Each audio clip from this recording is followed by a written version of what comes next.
communicating in chat, gambling. You guys got gambling addictions. I can't pronounce any words right, so. I got one intro, bro. Oh, go ahead. You do the first one. Okay. Alrighty, so in the top left-hand corner, we're representing LIT ESports. He is the Red Protoss, Hupsaiya. Alright, sounds awesome, man. And our player, champion so far, from Flares, it is the Blue Protoss player, Braddock. Let's go, boys. Alrighty, so far, Braddock, he has just been providing some awesome games.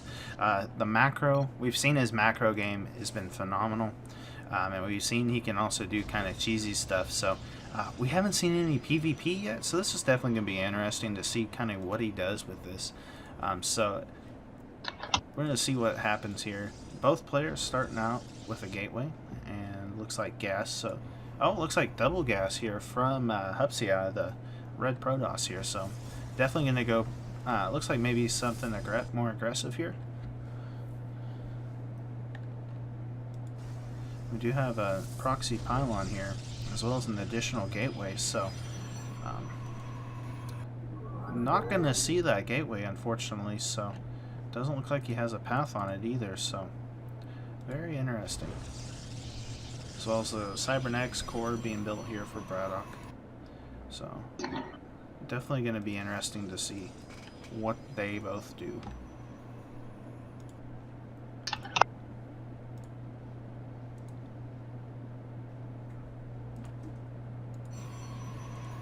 Looks like an additional gateway here in this proxy location, so I wonder if he's going to go into like a quick Zealots, or if he's going to try to do a like Blink Stalker, or do you have any idea maybe what he might be doing with this? 4-gate, I believe. 4-gate? Yeah, the probe did scout in there. He's looking for some proxies right now. If you look at his rally point, he's actually going to be rallied nowhere near the proxy. And I don't think he's going to scout it till it might be a bit too late. He's going to hit it just in time. The two adepts are going to be popping out for the Red Protoss player, rallied onto that probe, attempting to get it down. And yeah, the pressure's going to start up for our friend Braddock right here. Gateway research is on the way, and the 4th gateway should be dropping very soon. And we're back to HOTS, boys. 4-gate is back. The box facility is on the way. Nice surround there on the adept, able to get that. He didn't get any damage done, so do you think he just keeps trying to do this, or does he just kind of fall back and just try to build up? There's no falling back after this, man. With the 2 proxy gates, if he lets those die, the game is over. So 2 stalkers are going to be encountering the gateways here. They're going to focus on the pylon immediately, looking to stop production. Stalker gets the first hit, and now I believe, oh no, this is going to be a really close fight, actually. Oh yeah, we have that 3rd stalker coming in, so trying to get this one in the back, focus fire in it. Looks like that one might go down here. Oh, he does get one of them, so do you think he kind of sits back for a minute, or does he just have to keep attacking with this? He has to keep attacking, man. He has to keep pressuring. He has to see how much damage he can get done with this. Because he has the proxy gateways, units will be warping in faster. He's probably going to drop down a 2nd pylon to make sure the first one gets sniped, and just keep the pressure on. Box facility is making an immortal right now, which should hold this push. But you never know. More stalkers are on the way for a Blue Protoss player. Can he take the game, guys? We will see shortly. Yeah, and with the Red Protoss, he is kind of supply blocked here. Does that hurt him a little bit here? Especially with the pressure coming in from the Blue Protoss player? Once the Immortal pops out, the game is over. There's not much to say about that. The Stalkers won't be able to do enough damage versus the Immortal, and it'll just be able to take out everything that he's got. Comes up here with that to be able to scout, see what he's got going on here. Just a lot. Able to take out one, but they kind of trade there, stalker for stalker, so not too good here. He actually is expanding behind this pressure. He knows that he's not going to be able to kill his opponent, and it looks like he wants to force shield him inside his own base.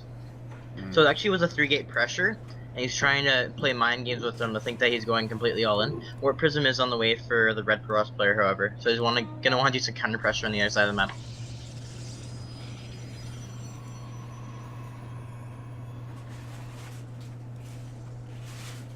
Yeah, if that Nexus gets down and he starts to get a really good probe count, I think he'll be in a great spot. Morel's going to push down the ramp, get some damage done. Meanwhile, we just have that Zerber sitting there, which is nice to be able to see that, but Would you just leave it there? Or would you try to scout, see what he's doing behind this, or do you just? I think would leave that it. Yeah, he wants the vision. He wants to ensure that he has the best possible vision. The depths are going to be coming to the other side of the map. This contain that Braddock's got going on, though, is really powerful. The more that he can delay this Nexus, the better of a spot he's going to be in. But he is going to be retreating his forces now, looking to back off. The red player will immediately take down these gateways, and that might just kill the other. Oh, the warp prism! Uh-oh. He sees it. Does he see it? Does he see it? He doesn't see it. He does see it, but he does drop those adepts trying to get these sentries in the back here. Some great micro here. Does he get the Oh, it's going to go down. Does. So that's a great... Very well done. And behind this, Braddock does have... well, for some reason, Braddock decided to attack his own pylon. I don't understand the logic behind that. Maybe just a misclick, but he does have a Stargate here. You think, and it looks like he's going to have some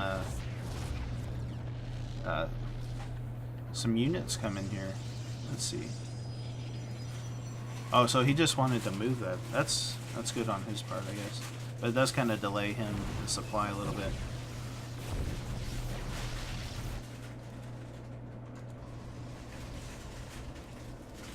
If we look at the worker count really quickly, it's actually 25 workers for the blue cross player to 29 of the red. So even with the second Nexus, he still is behind in the worker count, and he needs to be pumping probes right now. That should mean his main goal.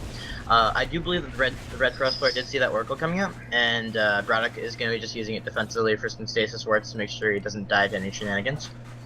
And yeah, game continues on. Void Ray is on the way, looking to get some pressure done later on in the game. Yeah, he's finally able to expand out of this, and like you said, with the worker supply being, higher for the red Protoss player, that's definitely going to be good for him to be able to get. Yeah, in a mirror matchup, any amount of worker deficit puts you very far behind, since you are building the same units with the same upgrades and whatnot, right? This Oracle's going to fly in here, probably lose its life. Nice micro by Braddock. He is going to get around. Mothership core is in the main base, however, and when a photon overcharge goes down, that Oracle will be dying. He pulls out. Good. Always pull out, kids. And he gets another overcharge out of him, and still it survives. So he's probably just going to sit back on this, let it charge up, and then try to come back in. In PvP, is it really good to be able to get them to use that overcharge to waste that energy? Or is it not as important? Very good point. Alright, so we're just going to see both players macroing up here, getting to a high probe count, rather. And one is going for air toss, while the other one would be going for that high immortal cut, probably do a play later on in the game. Oh! Disruptors. Disruptor comes in and gets a nice count on those probes. I think there's at least 3 or 4 there that went down. Oh, nice. Great plays coming ahead of our red Protoss player. Got these stalkers kind of patrolling everywhere, making sure nothing gets in here. And the red Protoss player is expanding behind this again to his third, so with the additional workers that he already had, I mean, this is really going to put him ahead here. Especially with just the blue Protoss player just staying behind, looks like being a defensive here.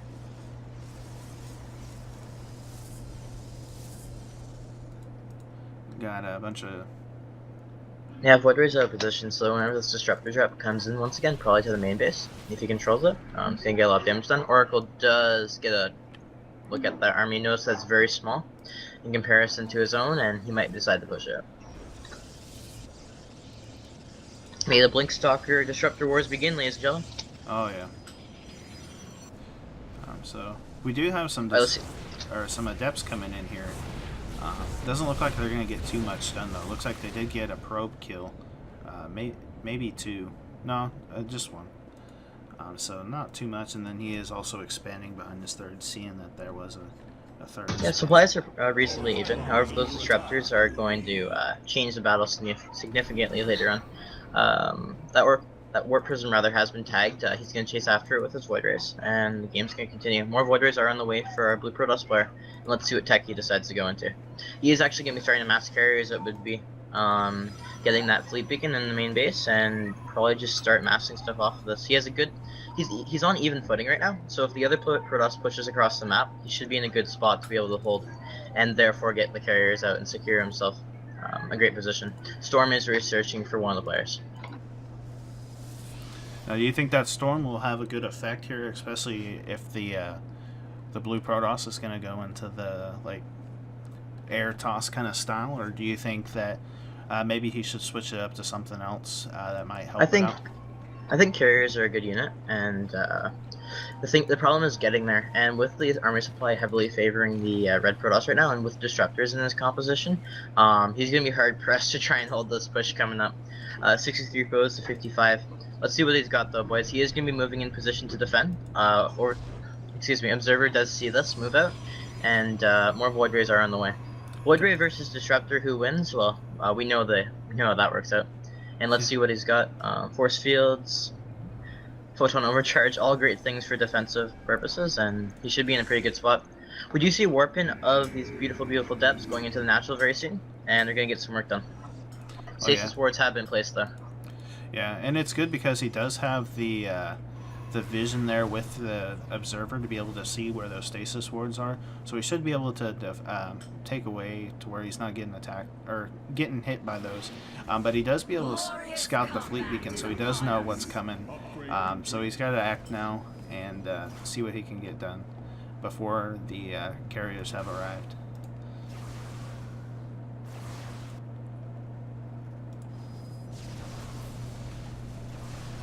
Fourth base is coming down for the red Protoss player. And he's taking that gold, so that's definitely giving him a spike in his minerals, which will be really good for kind of backing this up. Yeah, it just looks like a soft contain right now, even though the blue does not realize it. He himself has dropped down 3 Stargates rather as natural expansion, so he's going to start producing carriers as well. And with more bases and more income, he will be able to get out more units. So he should be in a pretty good spot. Oh yeah. So with this, does he just kind of sit back and just let himself build up an army, or should he be trying to attack to try? He should push right now. Yeah, he should push. He should realize he has the carrier advantage right now and take it. And with disruptors, like in the composition, which are completely useless for Hupsaiya, I think the Void Rays will nullify like the Stalkers, and he can probably just push out here. He doesn't realize it though, because well, it's very difficult to scout when you go for air toss without the Oracle, unless you're tagging the army constantly. And I'm not sure where that Oracle is now. We even have a 5th base coming in for the red Protoss player, so he's going to have a lot of income to be able to deal with any kind of pushes or anything like that. 2 carriers are on the field, and then 3 Void Rays are in production for the red Protoss right now.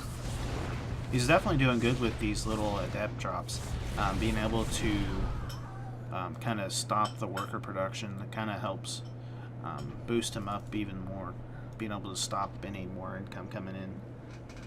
Disruptor shots. Ouch. Takes down the entire ground army.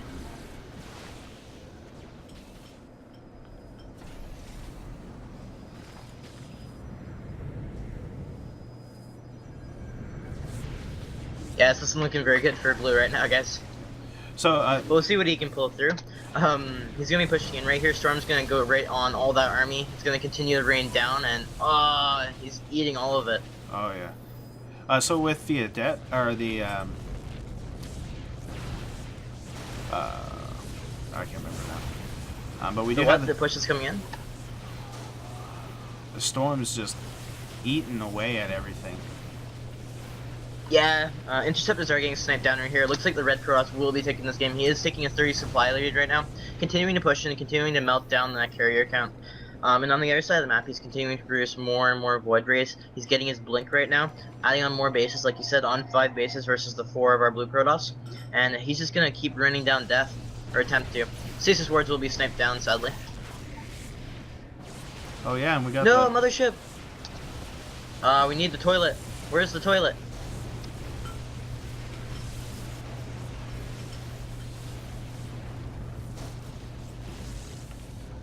Great kiting so far out of the red Protoss. He is going to blink on top of this army, which I do not believe is the right idea right now. All the Stalkers will be going down shortly, and so will the High Templar.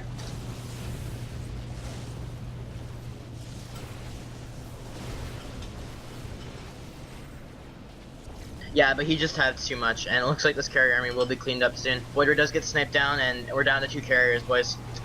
Supply is dropping for our blue Protoss.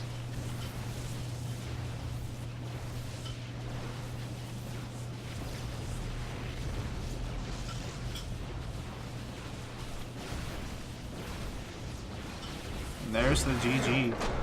Victory goes to Hupsaiya.